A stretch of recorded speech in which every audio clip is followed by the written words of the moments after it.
Hi friends, welcome to Lexeme Learning. இந்த வீடியோவில் நாம் UNIT-6 இருந்து ஆனி பிராட்ஸ்ட்ரீட்டோட Prologue பற்றி பார்க்க போகிறோம். First of all, Prologue அப்படின்னா என்னன்னு நம்ம தெரிஞ்சுக்கணும். A prologue is an introductory section at the beginning of the literary work. அதாவது எந்த ஒரு லிட்ரரி ஒர்க்குக்கும் ஒரு இன்ட்ரடக்ஷன் இருக்கும் இல்லையா? ஸோ லைக் ப்ளே, நாவல், போயம் எதுவாக இருந்தாலும் அதுக்கு ஒரு இன்ட்ரொடக்ஷன் வந்து அந்த ஆத்தர் கொடுப்பாங்க. So that's called prologue. So இங்கே வந்து ஆனி பிராட்ஸ்ட்ரீட் அவங்களோட ஒர்க் ஸ்டார்ட் பண்ணுறதுக்கு முன்னாடி கொடுக்குற ஒரு ப்ரொலாக். அதில் some special things are there. அதை தான் வந்து நமக்கு இங்கே வந்து நமக்கு சிலபஸாக கொடுத்துருக்காங்க. Okay,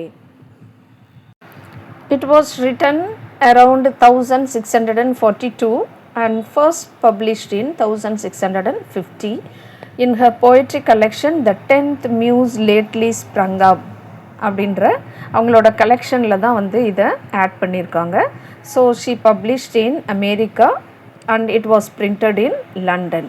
so this is about the prologue. Will enter in to the summary. Greek மைத்தாலஜியில் ஒரு ஸ்டோரி உண்டு. அதில் பார்த்தோம்னா கிங் பைரட்ஸ் அப்படின்ட்டு ஒருத்தர் இருக்கார். அவருக்கு வந்து 9 daughters. அவங்க வந்து என்னென்னா they are able to right the poem. அதனால் அவங்க என்ன பண்ணுறாங்க, போயம் எழுதுறது எல்லாம் வந்து மேனால் தான் முடியும், ஸோ உமனால் வந்து முடியாது அப்படின்ட்டு சேலஞ்ச் பண்ணுறாங்க. அப்போ வந்து அதில் கேலியோப் அப்படின்ட்டு ஒருத்தவங்க இருக்காங்க. அவங்க வந்து என்ன பண்ணுறாங்க, இல்லை women also can do equal to men அப்படின்ற மாதிரி அவங்க ஆர்கியூ பண்ணுறாங்க. அப்போ அவங்க என்ன சொல்கிறாங்க, இல்லை உங்களாலலாம் செய்ய முடியாது, அதாவது சாதாரண ஆர்டினரி ஒரு உமன் வந்து போயம்லாம் எழுத முடியாது, நாங்கள் வந்து கிங்கோட டாட்டர்ஸ், அதனால் எங்களால் எழுத முடியும், யூ கெனாட் டூ அப்படின்ற மாதிரி அவங்க வந்து சொல்கிறாங்க. And Calliope is a muse, okay, ஒரு தேவதை மாதிரின்னு வச்சுக்கோங்களேன். ஸோ அவங்க வந்து என்ன பண்ணுறாங்க, அப்படியெல்லாம் இல்லை, என்னால் உங்களை வந்து வின் பண்ண முடியும் அப்படின்னு சொல்லிட்டு அவங்க வந்து அவங்களோட சேலஞ்ச் பண்ணுறாங்க. அப்போ அங்கே வந்து ஒரு போட்டி நடக்குது, அதில் கேலோப் வந்து வின் பண்ணிடுறாங்க. Okay, so this was the myth. இதை வந்து ஒரு இன்ஸ்பிரேஷனாக எடுத்துக்கிட்டு ஆனி பிராட்ஸ்ட்ரீட் என்ன சொல்கிறாங்க அப்படின்னா, she cannot write about big important topics like wars or kings because she is a woman. So ஒரு உமனாக வந்து ஒரு வாரை பற்றியோ ஒரு கிங்டம் பற்றியோ வந்து என்னால் எழுத முடியாது, ஆனால் I can write smaller topics இல்லையா. So she writes about simpler things, but even then she knows critics will say the work is weak or stolen. So நான் எழுதுறத வந்து அந்த பிக் ரைட்டர்ஸ், அதாவது அந்த ஃபேமஸ் ஆர் கிரேட் ரைட்டர்ஸ் வந்து என்னோடதை insult பண்ணலாம், அதை இன்ஃபீரியராக பார்க்கலாம். But still I can admit men are often praised for their skills, but as that women's work even if small should still be valued. So நீங்கள் வந்து பெரிய பெரிய வேலையெல்லாம் செய்யலாம், ஆனாலும் நாங்கள் செய்கிற அந்த சின்ன சின்ன ஒர்க்கை வந்து அப்ரிஷியேட் பண்ணுங்கள். ஸோ அதை வந்து ஒரு வேல்யூபிள் திங்காக வந்து நீங்கள் எங்களுக்கு அதை கொடுங்க அப்படின்னு சொல்லிட்டு கேட்குறாங்க. So like small flowers that are still part of a beautiful garden. So ஒரு கார்டன் எடுத்தோம்னா அதில் வெரைட்டிஸ் ஆஃப் ஃப்ளார்ஸ் இருக்கும். Okay, it will decor the garden இல்லையா, அது கார்டன் வந்து அழகாக தெரியும். அதில் பிக் ஃப்ளார்ஸ் மட்டும்தான் வந்து அட்ராக்ஷனாக இருக்குது அப்படின்னு நம்ம சொல்ல முடியாது. Even the smaller once will be attracted அப்படின்னு சொல்லிட்டு அவங்க வந்து அவங்களோட எபிலிட்டியை அப்ரூவ் பண்ண சொல்லி கேட்குறாங்க. ஸோ இதில் வந்து அவங்க மெயினாக வந்து she politely challenges the idea that only men can be great writers and ask for respect for women poets. So men can be great writers, இருந்துட்டு போங்களேன், ஆனால் எங்களுக்கு வந்து மரியாதை கொடுங்க, எங்களோட ஒர்க்கை வந்து நீங்கள் அக்னாலேஜ் பண்ணுங்க அப்படின்னு சொல்லிட்டு கேட்குறாங்க. Coming to the literary aspects, the form and structure we see, it is written in iambic pentameter as Shakespeare. Structure வந்து இங்கேயும் அப்படியே தான் இருக்குது. The rhyming scheme பார்த்தோம்னா ABABCC அப்படின்ற ஃபார்மேட்டில் கொண்டு போகிறாங்க. Then tone பார்த்தோம்னா it is modest on the surface, subtly ironic underneath. அதாவது மேலே வந்து பார்க்கும்போது ரொம்ப வந்து சிம்பிளாக தெரிகிற மாதிரி இருக்கும், பட் உள்ளே வந்து இந்த டெப்த் ஆஃப் மீனிங் வந்து ரொம்ப ஸ்ட்ராங்காக இருக்குது அப்படின்னு சொல்கிறாங்க. So it balances humility with assertion. அதாவது சிம்பிளாக இருந்தாலும் இட் இஸ் கிரேட் அப்படின்ற மாதிரி கொண்டு போகிறாங்க. தென் த தீம் அப்படின்னு பார்த்தோம்னா ஜெண்டர் ரோல்ஸ் இன்இக்வாலிட்டி அதாவது ஜெண்டர் மேல் அண்ட் ஃபீமேல் அப்படின்ட்டு வந்து செப்பரேட் பண்ணி பார்க்காதீங்க. So there is gender inequality, அதை வந்து மாற்றணும் அப்படின்றது தான் வந்து இதோட theme. And also to acknowledge the art and creativity, even women can do something அப்படின்றத நீங்கள் ஒத்துக்கோங்க அப்படின்னு சொல்லிட்டு சொல்கிறாங்க. So feminist consciousness in early American literature. So அப்போ வந்து விமனுக்கு வந்து ஒரு பிளேஸே இல்லை. ஸோ அதை வந்து அவங்க இங்கே இன்சிஸ்ட் பண்ணுறாங்க.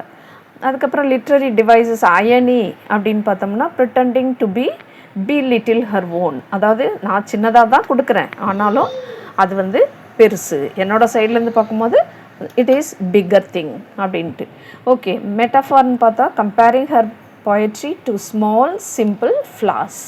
ஓகே, ஸோ அவங்களோட அந்த ஒர்க்கு, சின்ன ஒர்க்கை வந்து ஸ்மால் ஃப்ளாஸ் கூட கம்பேர் பண்ணுறாங்க. It is மெட்டாஃபார்.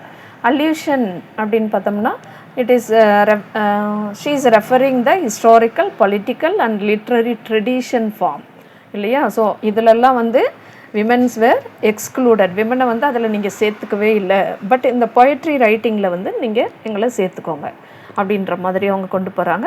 So it is allusion. Personification அப்படின்னு எடுத்தோம்னா giving human qualities to the muses and critics. Okay, so அந்த தேவதைகள் அவங்களுக்கு வந்து ஒரு மனுஷ குவாலிட்டி கொடுத்து அதை எக்ஸாம்பிளாக இங்கே சொல்கிறாங்க. Imagery, nature imagery like flowers, அதை நம்ம பார்த்தோம். And bays to symbolise recognition and achievement. So இந்த ஸ்மால் ஃப்ளாஸ் வந்து எப்படி நம்ம வந்து நல்லாயிருக்கு, இதுவும் பியூட்டிஃபுல் தான் அப்படின்னு அக்ரி பண்ணுறோமோ அதே மாதிரி எங்களோட சின்ன ஒர்க்கை வந்து நீங்கள் அக்செப்ட் பண்ணிக்கோங்க அப்படின்ட்டு சொல்கிறாங்க. Next we are going to see Ralph Waldo எமர்சனோட பிரம்மா அப்படின்ற போயம் பற்றி பார்க்க போகிறோம். So it was written in 1856 and first published in December 1857 in the Atlantic Monthly Magazine. Atlantic Monthly magazine அப்படின்ட்டு ஒரு மேகசினில் தான் இதை ஃபஸ்ட்டு வந்து பப்ளிஷ் பண்ணுறாங்க.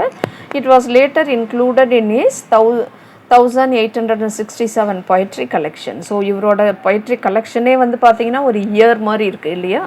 1867 poems he has written. So அந்த கலெக்ஷனில் இதை வந்து இன்க்ளூட் பண்ணுறாங்க. இது எப்படி இருக்குது அப்படின்னு பார்த்தா, அதாவது பிரம்மா வந்து நம்மக்கிட்ட பேசுகிற மாதிரி இருக்கும்.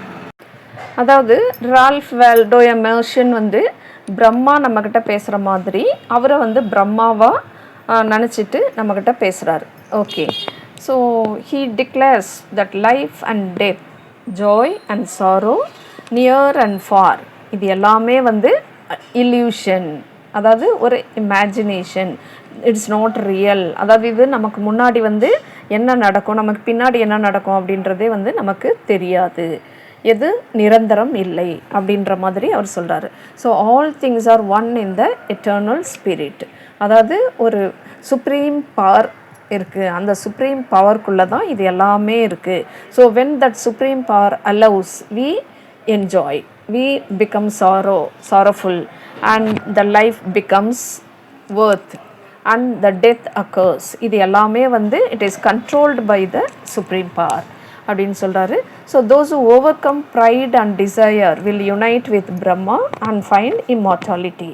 ஸோ அதை வந்து ரொம்ப எளிமையாக, ரொம்ப ஹம்புளாக அவங்களோட லைஃப்பை லீட் பண்ணுறவங்க they will be united with Brahma அப்படின்ற மாதிரி சொல்கிறாரு. ஓகே, அதாவது on the whole what we should understand is எல்லாமே வந்து மிஸ்ட்ரி, எவ்ரிதிங் இஸ் மாயை அப்படின்னு சொல்கிறோம் இல்லையா. எதுவுமே நிரந்தரம் இல்லை. இப்போ இந்த மினிட்ல இருக்கிற சிச்சுவேஷன் வந்து இது இப்படியே இருக்கும் அப்படின்னு நம்ம சொல்ல முடியாது. எப்படி வேணுனாலும் அது சேஞ்ச் ஆகும். So everything is under the control of Brahma. So இதுதான் இதோட மெயின் தீம்.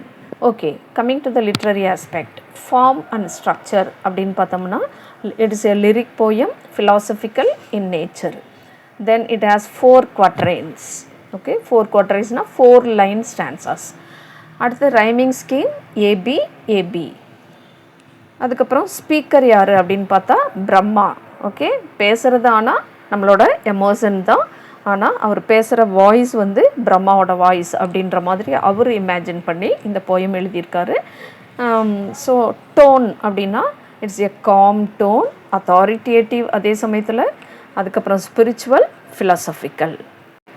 தீம்னு எடுத்துட்டோம்னா unity of existence, immortality of soul, அதாவது சோல் ஆன்மா வந்து அழியாது இல்லையா. ஸோ மனுஷன் இறந்துருவான், ஆனால் ஆன்மா அழியாது அப்படின்றது தான் இம்மார்டாலிட்டி ஆஃப் த சோல்.